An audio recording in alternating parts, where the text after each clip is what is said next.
L'église devint complètement silencieuse. 200 personnes retinrent leur souffle. Linda Walker, ma mère, se leva brusquement du banc, le doigt pointé droit vers mon visage devant toute l'assemblée. « Pasteur, ne gaspillez pas vos prières pour elle. Elle n'en est pas digne.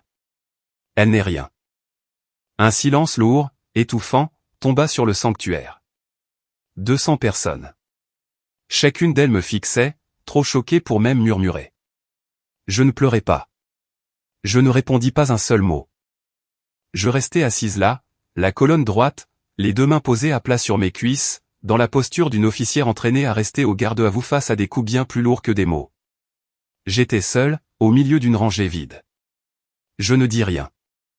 Puis, depuis le tout dernier banc, un homme se leva.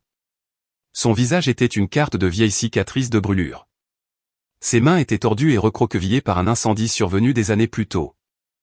Il marcha vers moi, lentement, tremblant, puis ses genoux cédèrent juste devant moi, en plein milieu de l'allée centrale de cette église. « C'est vous. Oh, mon Dieu, c'est vraiment vous. » Personne dans l'église ne comprenait ce qui se passait. Mais moi, je comprenais. Parce qu'il y a 8 ans, je suis entré dans un incendie où pas une seule âme présente dans cette salle n'aurait eu le courage d'entrer. Mais avant de vous dire pourquoi, cette nuit-là, dans ce sanctuaire, cet homme couvert de cicatrices est tombé à genoux devant moi. Et qui fut la dernière personne à se taire? Appuyez sur le bouton j'aime et abonnez-vous à cette chaîne, parce que ce qui se passe ensuite, pas une seule de ces 200 personnes ne l'avait vu venir. Mon père n'est pas rentré à la maison un mardi soir. J'avais 12 ans. James Walker, ancien marin de la Navy et pompier volontaire, reçut l'appel à 23 heures. Un enfant était piégé au 2e étage d'une maison en flammes sur Millbrook Avenue. Il prit son équipement et entra. L'enfant sortit vivant. Papa, non. Je suis resté devant la porte d'entrée à attendre jusqu'à 2 heures du matin. Le scanner de police des voisins crachota la confirmation avant que quelqu'un pense à prévenir une fille de 12 ans, debout pieds nus sur un porche glacé. Maman s'effondra sur les marches, tira Brianna contre sa poitrine, puis se balança d'avant en arrière. Moi, j'étais 3 marches plus loin, les bras le long du corps, les pieds nus engourdis sur le béton. Personne ne me prit dans ses bras. Personne ne leva même les yeux vers moi. Brianna avait 7 ans, assez petite pour disparaître dans les bras de maman. Moi, j'en avais 12, assez grande pour rester là et comprendre exactement ce que signifiait le fait que personne ne tende la main vers moi. À partir de cette nuit-là, ma mère me regarda comme on regarde un fantôme qu'on souhaiterait voir cesser d'apparaître. Parce que j'avais les yeux de mon père, sa mâchoire, sa façon d'observer une pièce sans dire un mot. Chaque fois que j'entrais dans une pièce, Linda tournait légèrement le visage, juste assez pour que je le voie. Je ne comprenais pas pourquoi. Tout ce que je savais, c'était ceci, la nuit où mon père n'est pas rentré fut aussi la nuit où ma mère cessa de me voir. Brianna ressemblait à maman, le visage, la langue acérée, le besoin de se donner en spectacle. Linda versa chaque fragment d'amour qui lui restait dans cette fille. Récital de danse chaque printemps, concours de beauté des 14 ans, une nouvelle robe pour chaque occasion que le calendrier pouvait offrir. Pendant ce temps, moi, j'avais 13 ans et je me tenais devant la cuisinière pour préparer le dîner pour 3. J'emmenais Brianna à l'école à vélo et je la ramenais, parce que l'itinéraire du bus avait changé et que maman ne voulait pas se donner la peine de conduire. Je rapportais des bulletins remplis de A. Personne ne les signait. Les bulletins restaient sur le comptoir comme du courrier sans importance. Je ne me plaignais pas. Je cuisinais. Je nettoyais. J'étais présente, parce que c'était la seule façon que je connaissais d'exister dans cette maison. Même si la reconnaissance ne venait jamais, l'odeur de l'huile de friture imprégnait mon uniforme scolaire chaque soir. Je le lavais à la main dans l'évier de la cuisine, parce que j'avais peur que faire tourner la machine après 22 heures me vaille une nouvelle période de silence depuis la chambre de maman. Chaque matin, je repassais le chemisier de Brianna avant le mien. Maman ne vérifiait jamais que celui de Brianna. À 15 ans, je terminais première à l'examen académique d'honneur de l'État. Je rapportais le certificat à la maison, le posais bien droit sur la table de la cuisine, puis restais là à attendre. Maman y jeta un coup d'œil, fit un simple signe de tête, le genre de signe qu'on adresse à une caissière qui vous rend la monnaie. Puis elle se tourna vers Brianna et lui demanda si elle avait choisi sa robe pour l'anniversaire d'une amie. Cette nuit-là, je pliai le certificat en deux, le glissai au fond du tiroir de mon bureau, et me fis une promesse. Ne plus jamais attendre l'approbation de qui que ce soit. J'ai appris à être mon propre réconfort, une compétence que je compris plus tard avoir maîtrisée bien avant qu'un instructeur de la Navy tente de me l'enseigner.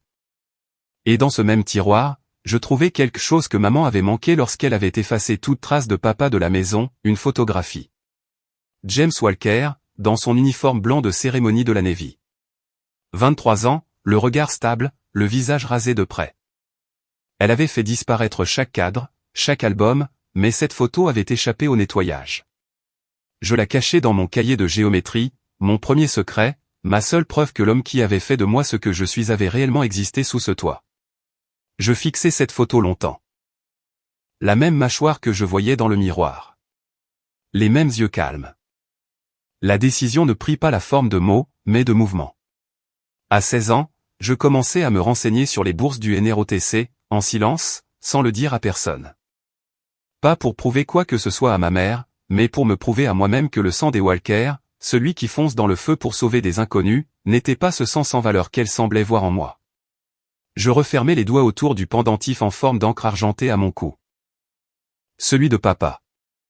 Le seul souvenir qu'elle n'avait pas pu confisquer, parce qu'il n'avait pas quitté mon corps depuis la nuit où il était mort. Je ne reprochais pas à ma mère son chagrin, mais je n'ai jamais oublié ce que cela faisait de vivre dans sa propre maison comme une étrangère entrée au mauvais endroit. Je frottais mon pouce contre le pendentif en forme d'encre, et je me souvins du matin où j'avais porté un sac en toile jusqu'à la porte d'entrée, à 5h30. Personne ne m'a dit au revoir. 18 ans. Un sac en toile et une lettre de bourse pliée dans la poche latérale. À 5h30, la lumière de la chambre de maman resta éteinte. Brianna dormait encore sous sa couette. Je refermai doucement la porte d'entrée, prenant soin, même alors, de ne déranger personne dans cette maison où personne n'avait jamais pris soin de moi. Le bus Greyhound attendait au bord du trottoir, à l'heure exacte. Avant de monter, je regardai une dernière fois en arrière. La fenêtre de maman était toujours sombre. Je me détournai, serrai la sangle de mon sac, et ne regardai plus jamais en arrière. La Navy ne m'a pas demandé si quelqu'un m'avait déjà aimé. La Navy m'a posé une seule question, êtes-vous prête à vous relever chaque fois qu'on vous fera tomber? J'ai répondu oui. Je m'entraînais à donner cette réponse depuis l'âge de 13 ans, debout devant une cuisinière, dans une cuisine qui sentait l'huile de friture et l'indifférence. J'ai obtenu mon diplôme, puis ma commission grâce au NROTC. Enseigne, puis lieutenant junior grade, lieutenant commandé. 13 années de service. 3 déploiements en haute mer. Lors de la nuit la plus difficile de la formation d'officier, un vieux commandant, aux cheveux gris, 2 fois retraité, avec des mains comme des cordages de quai, me regarda dans les yeux et me dit les mots qui me gardèrent debout chaque fois que je tombais. La gloire n'appartient pas aux critiques sur la ligne de touche, qui pointent du doigt. Elle appartient à celui qui est dans l'arène, le visage couvert de poussière, de sueur et de sang. Je n'ai jamais su s'il citait Theodore Roosevelt mot pour mot ou s'il m'en donnait sa propre version. Cela n'avait pas d'importance. À partir de cette nuit-là, chaque fois que je touchais le sol, je me posais une seule question. Suis-je dans l'arène, ou suis-je dehors à trembler? Cette question m'a relevé des centaines de fois. Pas ma mère. Pas ma famille. Un homme en uniforme que je connaissais à peine m'avait appris ce que ma propre mère ne m'avait jamais enseigné. J'envoyais de l'argent à la maison tous les mois. Les primes de danger, de petits investissements qui s'accumulaient pendant 13 années de déploiements interminables et de services en mer, avec presque nulle part où dépenser un centime. J'ai réglé le solde restant de l'hypothèque de maman. J'ai payé entièrement la dernière année d'université de Brianna. Tout cela en silence. Sans annonce, sans rappel, sans reçu attaché à une culpabilité.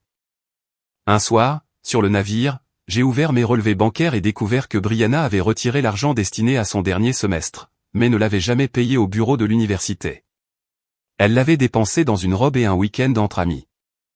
J'ai appelé directement le service financier de l'université, payé le solde une seconde fois, et je n'en ai jamais parlé. En 5 ans, le total que j'avais envoyé à la maison avait dépassé 120 000 €. Je connaissais le chiffre exact parce que je l'avais calculé pendant une veille sans sommeil, faisant défiler transaction après transaction, additionnant chaque ligne tandis que le moteur du navire vibrait sous mes bottes et que la lueur bleue des écrans de commandement éclairait une salle vide.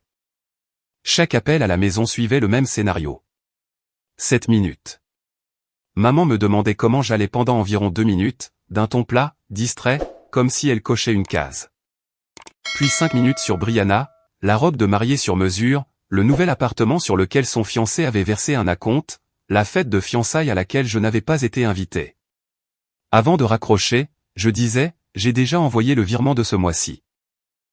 La réponse de maman, MHM, puis clic. Pas de merci. Pas une question pour savoir si sa fille était en sécurité, si le déploiement était dur, si je rentrerais pour les fêtes. Je posais le téléphone, regardais l'écran devenir noir, puis retournais à mon poste de veille. Le seul endroit où l'on avait réellement besoin de moi. Debout sur le pont principal à 3 heures du matin, fixant l'eau noire, j'arrivais à une vérité si amère que la dire à voix haute aurait ressemblé à un mensonge. Des inconnus en uniforme me confiaient leur vie chaque nuit. Pendant que ma propre chair et mon propre sang ne pouvaient même pas se donner la peine de croire un mot de ce que je disais. La camaraderie m'offrait le respect que la maison ne m'avait jamais donné. Et cela, aussi douloureux que ce fut ce qui me maintint debout. Je serrai le pendentif en forme d'encre, puis fis ma respiration tactique. Inspirer 4 secondes, retenir 4 secondes, expirer 4 secondes. Je repoussai l'encre contre ma poitrine, non pas parce que j'étais faible, mais parce que je savais que j'en aurais encore besoin un autre jour. Je continuais à envoyer de l'argent, non parce que j'étais idiote, mais parce que je refusais de devenir le genre de personne qu'elles étaient déjà devenues. Je me demandais, si personne ne se souvient de moi pendant que je suis encore vivante, qui remarquera le jour où je ne reviendrai pas? Puis, lors de ma permission suivante, j'ai rencontré le feu. Il y a 8 ans, entre 2 déploiements, je conduisais dans l'ancien quartier de la ville, après minuit, lorsqu'une fumée noire se mit à sortir d'une fenêtre du 2e étage d'un immeuble fatigué. Des gens s'étaient rassemblés sur le trottoir. Ils criaient, pointaient du doigt, ne faisaient rien. Personne n'entrait. Je ne me souviens pas avoir décidé. Mes jambes avançaient déjà vers l'entrée avant que mon cerveau ait fini de comprendre. J'avais déjà entendu cette histoire, celle où mon père était entré dans une maison en flammes sur Millbrook Avenue, avait porté un enfant dehors, puis n'était jamais repassé par sa propre porte d'entrée. Cette fois, je n'allais pas rester sur le trottoir à regarder. Je me baissai sous la ligne de fumée, plaquai mon dos contre le mur, une main glissant le long de la surface pour me guider dans l'obscurité. Le même exercice de survie qu'on nous avait martelé à bord quand les lumières s'éteignaient. Je suivis le son. Un faible gémissement, à peine humain, venant d'une chambre au fond. Un homme, âgé, lourd, gisait inconscient au sol. Une poutre tombée lui coinçait les jambes. Je plantai mes bottes, attrapai le bois des 2 mains et le tirai sur le côté. Un poids mort. Mon dos hurla. Je passai son bras par-dessus mon épaule, le redressai, puis le portai à moitié, le traînai à moitié dans un couloir où le plafond commençait déjà à céder. Ma main droite attrapa l'encadrement de la porte pour nous tirer à travers. Le métal était chauffé à blanc. La peau brûla. Je ne lâchai pas. Nous avons franchi la sortie peut-être 4 secondes avant qu'une partie du toit derrière nous s'effondre dans une colonne d'étincelles et de bois hurlant. Je m'écroulai sur le trottoir, suffocant, les poumons en feu, la gorge brûlante serrée. Les ambulanciers arrivèrent d'abord sur moi, plaquèrent un masque à oxygène sur mon visage avant de se tourner vers lui. Il fallut 10 minutes pour que ma poitrine cesse de donner l'impression qu'on y avait versé de l'acide. Il était gravement brûlé. Profondément. Le genre de brûlure qui réécrivent le visage d'une personne pour toujours. L'ambulance l'emmena inconscient, attaché à un brancard, le masque à oxygène se couvrant de buée à chaque respiration faible qu'il arrachait à son corps. Je suivis jusqu'à l'hôpital dans ma voiture, la main encore tremblante sur le volant, l'odeur de plastique fondu et de fumée incrustée dans mes vêtements et mes cheveux. Je restai assise dans la salle d'attente pendant 3 jours, dormant sur une chaise en plastique, mangeant des biscuits de distributeur automatique, ne remplissant rien sur le formulaire de visiteur à part, témoin. Pas de nom. Pas de numéro de téléphone. Le 4e jour, ses signes vitaux s'étaient stabilisés, mais il n'avait toujours pas ouvert les yeux. Ma permission était terminée. La Navy ne donne pas de prolongation pour de bonnes actions anonymes, et un officier qui se présente en retard répond devant une commission, pas devant un conseiller. Je quittai l'hôpital comme j'étais entré dans cet immeuble, seul, sans nom, portant quelque chose de lourd que personne ne me demanderait jamais de raconter. Je me disais que n'importe qui à ma place aurait fait la même chose. Mais la vérité brûlait plus fort que le feu. Personne dans cette foule n'avait bougé d'un pouce. Juste moi. Et je ne l'ai jamais dit à personne. Pas à mon commandant, pas à mon équipage. Et certainement pas à ma mère, parce que je savais déjà exactement comment cette conversation se passerait. Elle hocherait la tête, dirait « MHM », puis passerait 5 minutes à parler de la bague de fiançailles de Brianna. Je regardais la marque de brûlure sur la paume de ma main droite, devenue maintenant une fine ligne blanche à peine visible, sauf si l'on savait où regarder. La seule preuve de cette nuit-là. Je ne la cachais pas. Personne ne demandait rien non plus. Pas parce que je gardais un secret, mais parce que je savais que personne ne s'en soucierait. 8 ans plus tard, cette cicatrice était toujours sur ma main. Et l'homme de l'incendie, je n'ai jamais su s'il avait survécu. Jusqu'au jour dans l'église. De retour sur le navire après ma permission, épuisé, seul, la brûlure encore vive sur ma main, je montai la passerelle. Un jeune marin toucha le bord de sa casquette en salut. « Bon retour, madame. Vous nous avez manqué. » Je hochai la tête. C'était ça, la maison. Sur le navire, j'étais l'officière qui arrivait la première et partait la dernière. J'effectuais des quarts de 16 heures sans me plaindre. Stable, précise, ne laissant jamais un seul membre d'équipage prendre la faute pour quelque chose que j'aurais pu empêcher. Les jeunes marins me faisaient confiance pour leur vie pendant les pires quarts de nuit, ceux où une mauvaise décision met des corps à l'eau. Un nouveau, à peine sorti du camp d'entraînement, dit à ses camarades au mess, « Ma mère m'a dit que s'il y a une personne qui mérite qu'on suive ses ordres, c'est celle qui se placera devant vous quand les choses tournent mal. » Je l'entendis à travers la cloison. Je souris, un petit sourire, le genre dont personne sur ce navire ne comprenait la vraie signification. Parce que c'était exactement ce que ma propre mère n'avait jamais dit de moi. L'équipage me respectait.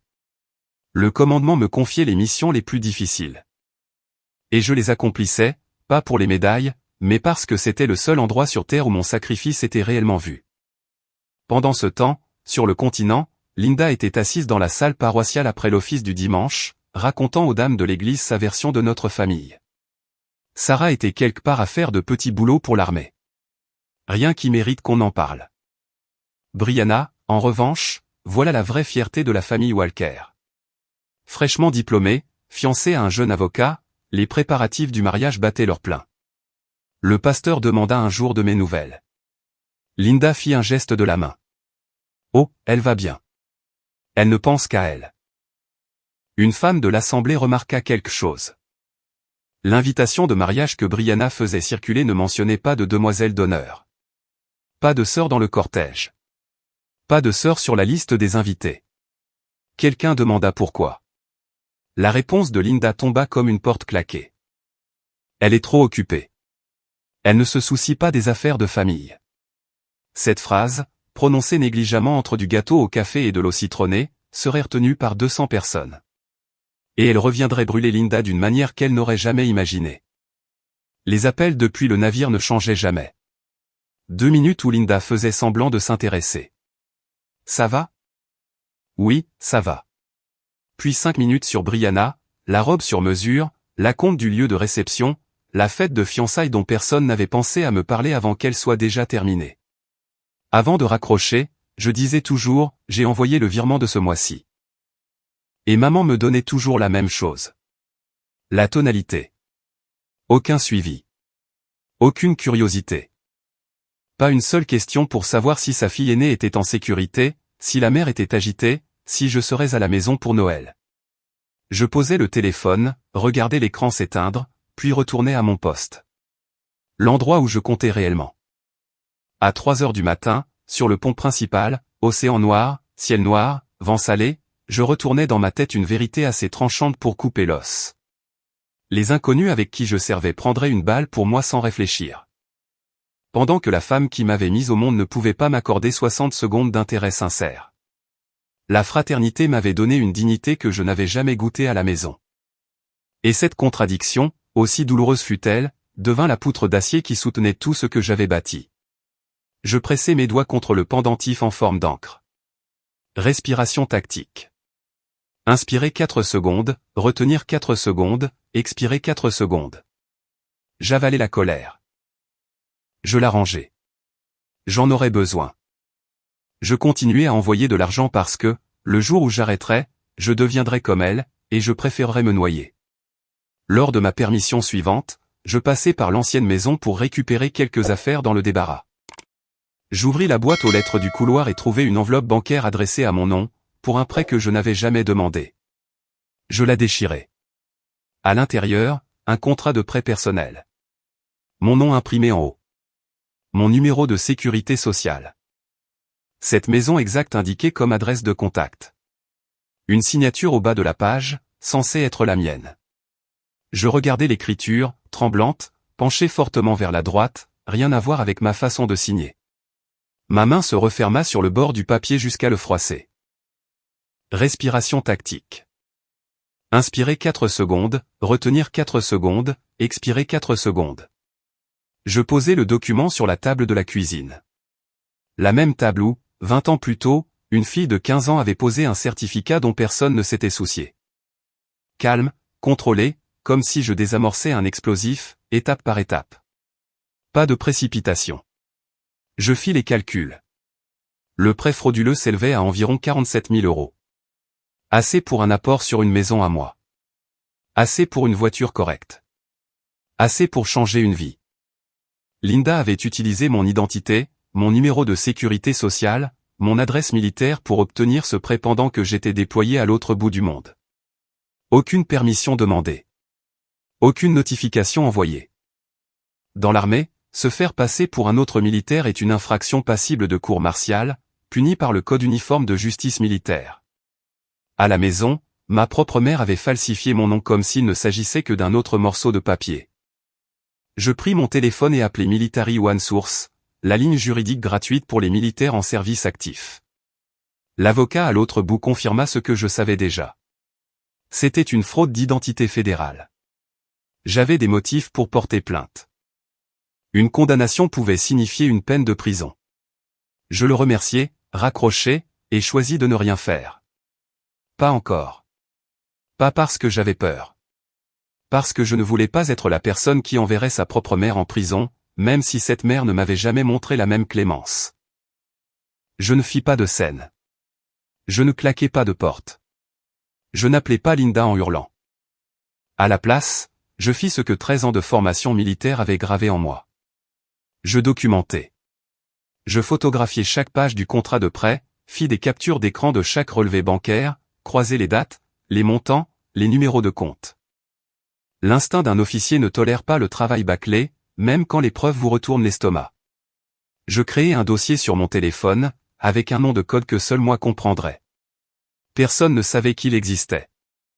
Et en creusant davantage dans le compte commun que j'avais créé pour elle, je trouvais plus encore. Au cours des 5 dernières années, Linda avait discrètement redirigé plus de 23 000 € de l'argent que j'envoyais vers les comptes de Brianna. La robe de mariée sur mesure payée avec ma solde de mère. La fête de fiançailles financée par ma prime de danger. Les cartes de crédit en retard de Brianna réglées avec l'argent gagné pendant des quarts de 16 heures sur un navire au milieu du Pacifique. Chaque euro répertorié. Chaque transfert retracé. Ma sueur, mes nuits sans sommeil, mes années loin de tout ce qui ressemblait à une vie normale, canalisées vers un mode de vie auquel je n'étais même pas invité à participer. Je fermai le dossier, rangeai le téléphone, et fixai la fenêtre. Je ne rassemblais pas les preuves parce que je voulais me venger.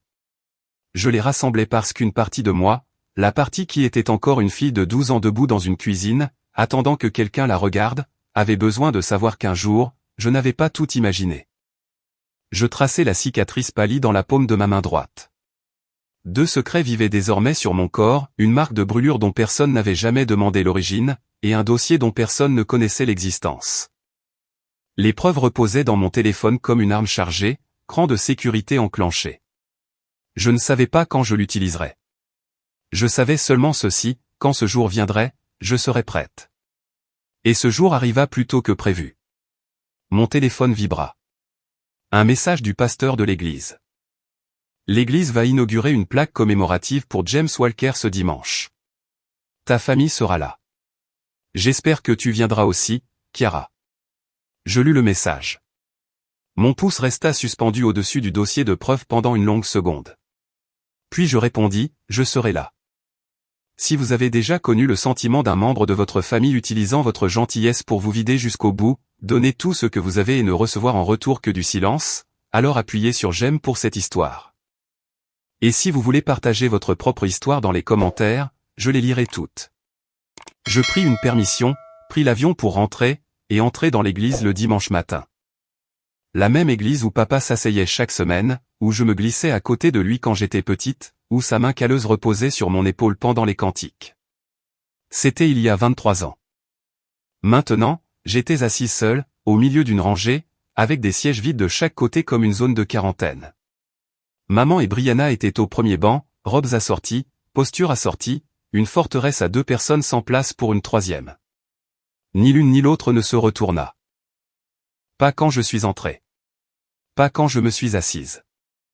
Pas quand la porte s'est refermée derrière moi assez fort pour que 3 personnes au fond se retournent. Je pressai mon pouce contre le pendentif en forme d'encre et inspirai. L'odeur de cire de bougie et de vieux bois n'avait pas changé depuis mon enfance, depuis le temps où je traçais le grain du banc du doigt tandis que papa fredonnait les hymnes tout bas. Je me dis, peut-être qu'aujourd'hui, la famille s'assiera ensemble en paix. Juste cette fois. Pour papa. Une dernière tentative. Le pasteur ouvrit l'office. Il parla de James Walker, le marin, le pompier, l'homme qui avait donné sa vie en tirant l'enfant d'un inconnu des flammes. Je restais assise, le dos droit, les yeux devant moi, les mains sur les cuisses, écoutant, observant l'arrière de la tête de ma mère, attendant qu'elle se retourne. Elle ne le fit pas. À mi-chemin de la cérémonie de dédicace, Brianna se leva. Personne ne le lui avait demandé. Le pasteur n'avait pas appelé son nom. Elle se leva simplement du banc, lissa sa robe, et fit face à l'assemblée avec un sourire. Elle et son fiancé attendaient un bébé.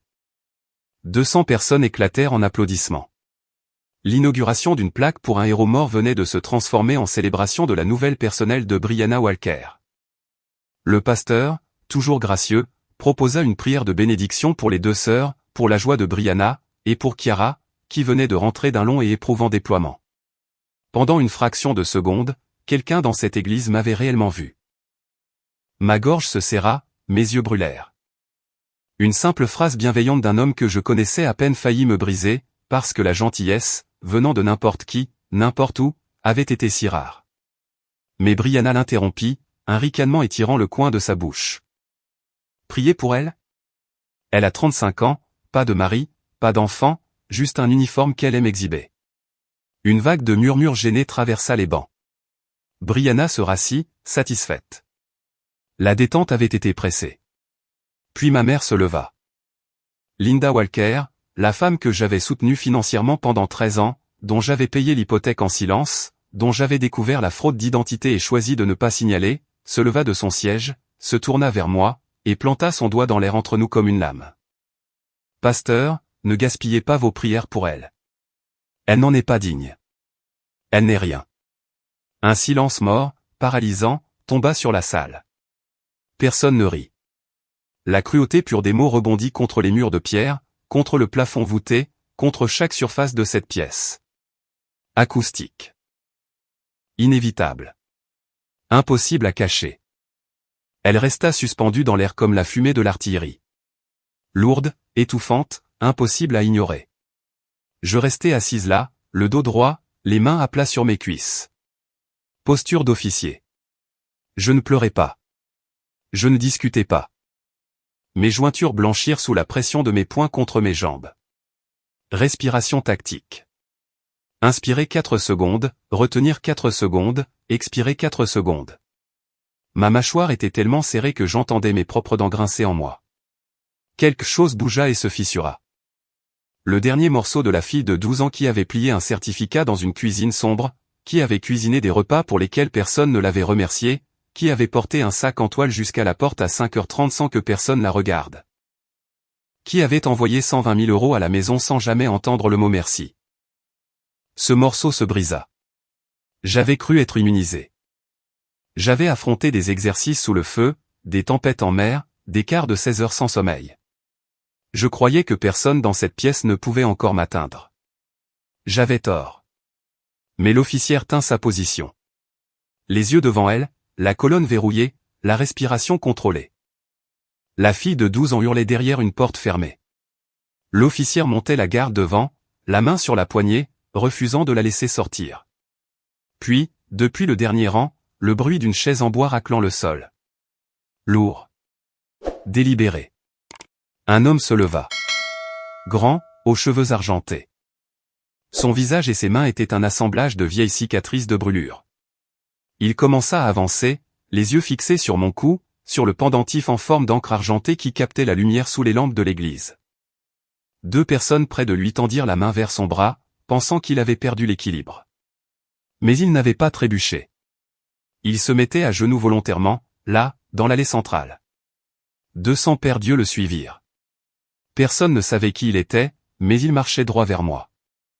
L'homme remonta l'allée, grand, large d'épaules, son visage marqué par les cicatrices figées dans une intensité qui fit taire les murmures rangée après rangée.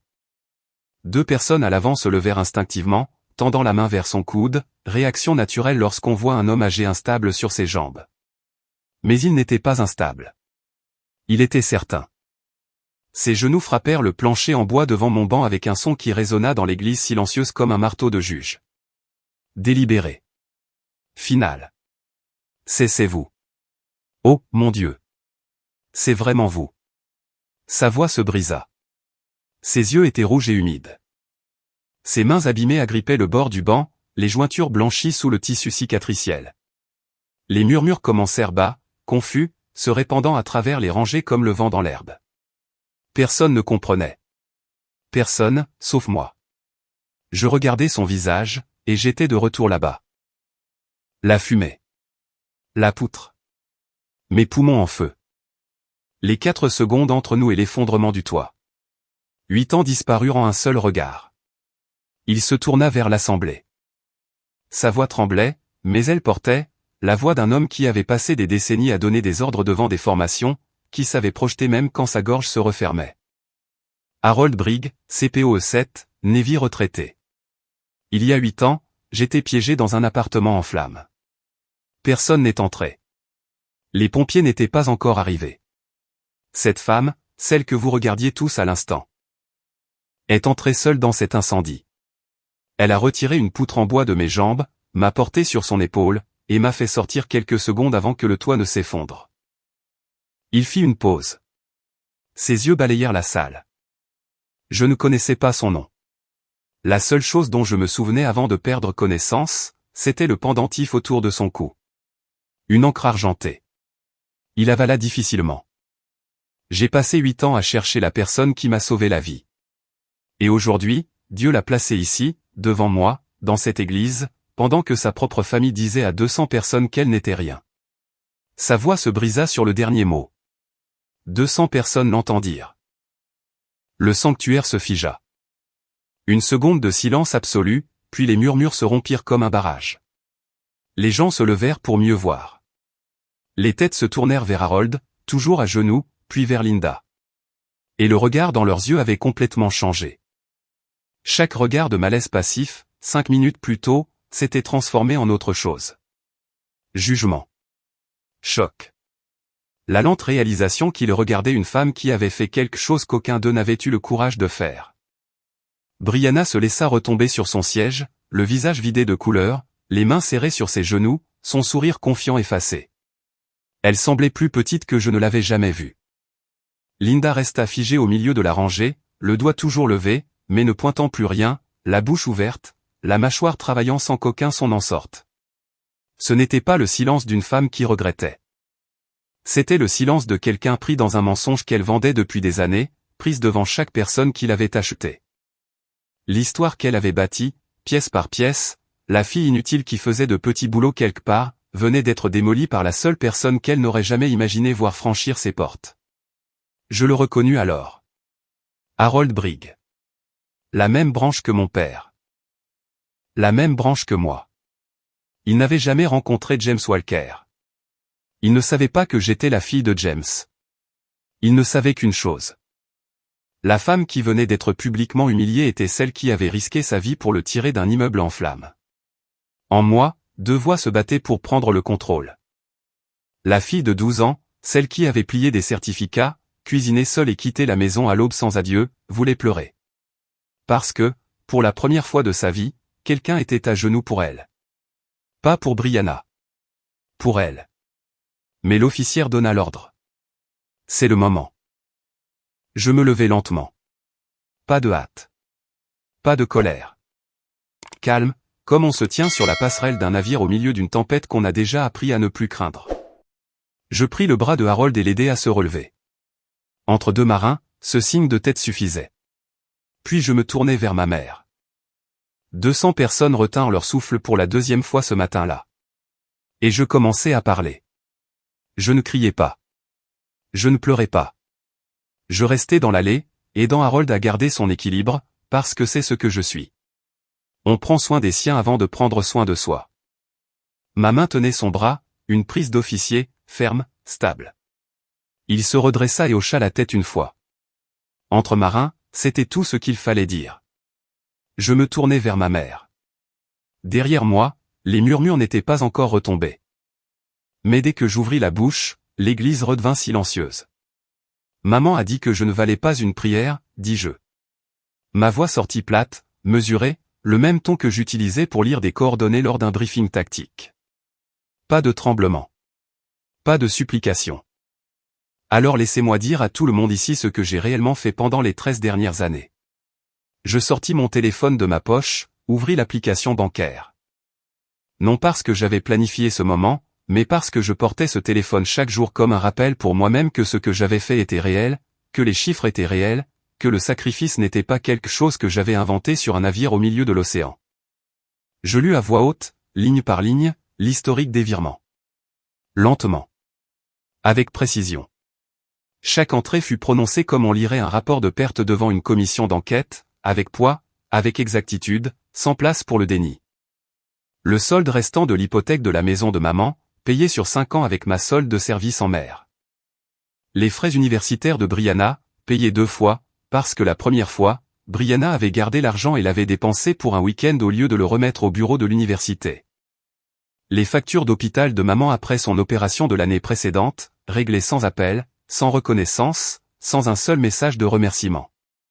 Je nommais chaque montant, chaque date, chaque année. Je ne me vantais pas de ce que j'avais fait pendant que je le faisais, mais aujourd'hui, j'en avais fini avec le silence. 200 personnes écoutèrent.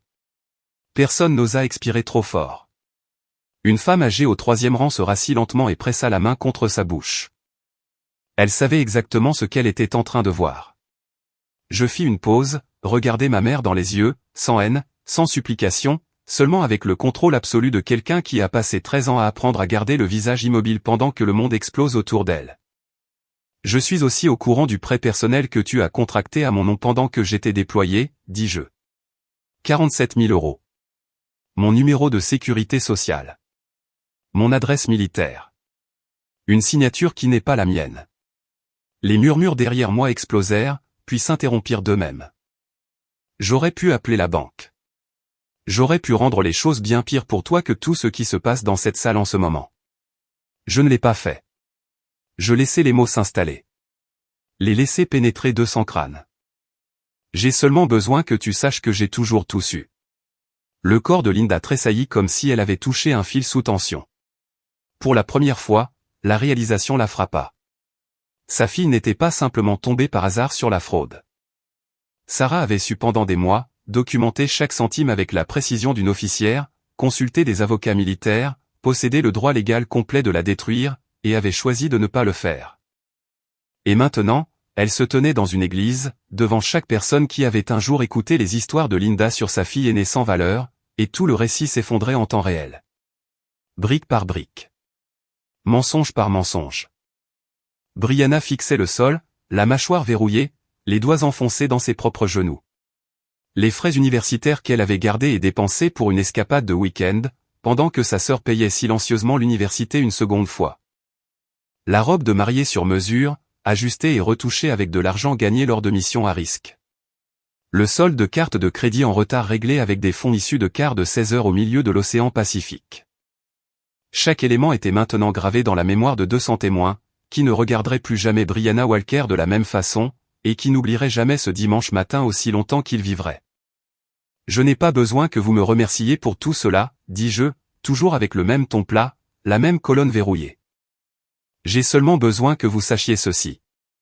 La fille à propos de laquelle tu viens de dire, devant 200 personnes, qu'elle ne valait pas une prière, est celle qui a porté cette famille sur son dos pendant 13 ans.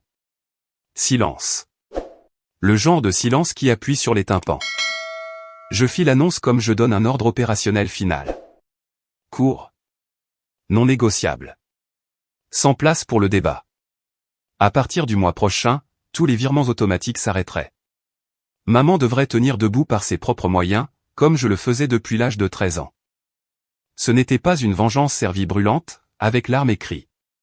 C'était la vérité posée froidement, précisément, indéniablement, comme un rapport de terrain qu'aucune commission d'enquête ne pourrait contester. Je rangeai mon téléphone, fis un pas en arrière, n'attendis aucune réponse, ne demandai aucune excuse. J'en avais terminé.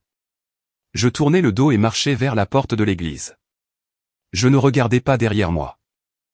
Je partais comme je l'avais toujours fait, sauf que cette fois, 200 personnes me regardaient partir. Je poussai la porte de l'église et sortis. La lumière du matin frappa mon visage, chaude, propre, rien à voir avec la lueur jaune et stagnante emprisonnée entre ces murs. Derrière moi, 200 personnes digéraient encore une vérité qui leur avait été lancée comme une grenade aveuglante. Je ne me retournai pas. J'avais déjà quitté des endroits où je n'étais pas la bienvenue, des casernes, des postes de service, cette maison même. Mais c'était la première fois que je m'éloignais sans emporter aucun espoir de revenir.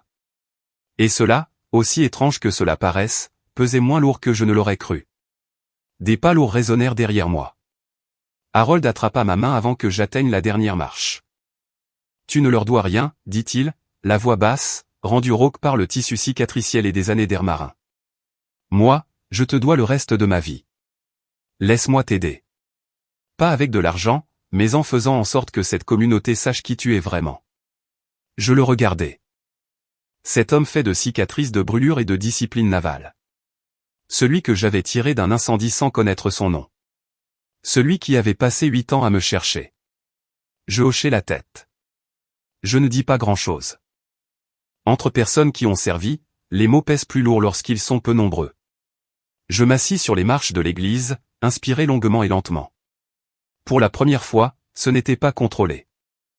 Pas le rythme mesuré 4-4-4 que j'avais imposé à mes poumons pendant 13 ans. Juste un souffle. Plein, irrégulier, non régulé. Ma poitrine s'ouvrit d'une manière qui me sembla inconnue, presque dangereuse, comme retirer son armure au milieu d'un champ. J'enroulai mes doigts autour du pendentif en forme d'encre. Papa était mort en courant dans le feu pour sauver l'enfant d'un inconnu. J'avais survécu en courant dans le feu pour sauver un inconnu dans un appartement. Le sang des Walker n'avait pas changé. Toujours prêt à brûler pour des gens que nous n'avions jamais rencontrés. 3 marins sur 3 générations. Même branche. Même instinct. Même volonté de tout sacrifier pour quelqu'un qui ne connaîtrait jamais leur nom. La seule chose qui avait changé, c'était la famille qui portait notre nom tout en rejetant tout ce qu'il représentait. Je regardais la cicatrice pâlie dans la paume de ma main droite et souris. Pour la première fois, ce sourire n'avait pas le goût de l'amertume. Je me levai. Je ne supprimais pas le numéro de ma mère. Je ne brûlais pas de photographie. Je ne fis pas de grandes déclarations sur les marches d'une église comme dans la fin d'un film. Je sortis mon téléphone, ouvris l'application bancaire, allai dans les virements automatiques, puis appuyai sur annuler le virement récurrent. Une seule action numérique. Froide. Finale. Comme signer la fin d'un objectif de mission accomplie. Actif retiré. Dossier clos. Je glissai le téléphone dans ma poche et marchai vers ma voiture. Je ne portais pas la haine. Je portais la vérité. Et cette vérité, pour la première fois en 13 ans, avait été dite à voix haute, clairement, devant 200 témoins qui ne pourraient jamais prétendre ne pas l'avoir entendue. Personne ne me suivit dehors, et je n'attendis personne. Je quittai le parking et pris la route de campagne. Dans le rétroviseur, la petite église blanche rapetissa derrière moi, puis disparut au détour d'un virage.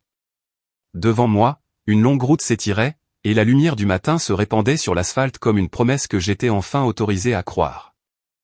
La semaine suivante, Harold déposa une demande officielle auprès de son organisation d'anciens combattants pour que mes actes lors de l'incendie de l'appartement soient officiellement reconnus par la Navy. Il joignit son propre témoignage écrit, le rapport d'intervention des pompiers datant de 8 ans plus tôt, et ses dossiers médicaux détaillant l'étendue de ses brûlures. Je ne lui avais rien demandé. Personne ne m'avait consulté. Harold l'avait simplement fait parce que, parmi ceux qui ont servi, le devoir n'attend pas la permission, et l'honneur n'a pas besoin d'invitation. Il se présente comme on se présente pour un autre marin dans une pièce en flammes, sans réfléchir, sans négocier, sans rien attendre en retour. Mon commandant m'appela 3 jours plus tard. Sa voix était basse, stable, la voix d'un homme qui m'avait vu tenir la ligne pendant les déploiements les plus rudes que la flotte pouvait offrir. Nous avons toujours su quel genre d'officier est le lieutenant-commandé Walker, dit-il. Ta famille ne l'avait simplement pas encore vu. Je gardai le téléphone contre mon oreille, silencieuse. Pas à cause de la douleur, mais parce que, pour la première fois, j'entendais les mots que la fille de 12 ans en moi avait attendu toute sa vie d'entendre. Nous te voyons. Nous t'avons toujours vu. Je pensais à une histoire que j'avais entendue à l'école du dimanche, lorsque j'étais assez petite pour m'asseoir sur les genoux de mon père dans cette même église. L'histoire d'une pierre que les bâtisseurs avaient rejetée parce qu'ils la jugeaient inutile, sans valeur, encombrante. Et cette pierre rejetée était devenue la pierre angulaire, la fondation sur laquelle toute la structure tenait. Pendant des années, j'ai été la pierre que ma famille avait rejetée. Mais je n'ai jamais cessé d'être la fondation pour les personnes que j'aimais, même lorsqu'elles n'avaient aucune idée que je les soutenais. Je n'avais pas besoin d'une médaille pour connaître ma propre valeur. Mais je l'admets, quelque chose s'est desserré dans ma poitrine lorsque la vérité a enfin été vue. Pas par ma mère. Pas par ma sœur. Par les gens qui m'avaient confié leur vie sans même connaître mon nom de famille. Je suis parti de cette église sans haine. Je portais le silence qui n'appartient qu'à quelqu'un qui s'est tenu dans l'arène, le visage couvert de poussière, de sueur et de sang, et qui a refusé de tomber. Je n'avais pas besoin d'applaudissements. J'avais seulement besoin de savoir que, pour la première fois en 13 ans, la vérité sur qui je suis avait été dite à voix haute dans une pièce remplie de témoins, et qu'elle ne pourrait jamais être reprise. Pas par le sang. Par des inconnus. Ceux qui m'avaient suivi dans l'obscurité sans jamais demander mon nom. Et peut-être que c'est cela, une vraie famille. Si cette histoire vous fait penser à quelqu'un, peut-être à vous-même, peut-être à quelqu'un que vous aimez, alors appuyez sur j'aime et abonnez-vous pour entendre d'autres histoires vraies comme celle-ci. Et si vous avez déjà été la pierre rejetée, celle qui a tout donné et n'a reçu que du silence en retour, je veux entendre votre histoire. Laissez-la dans les commentaires ci-dessous.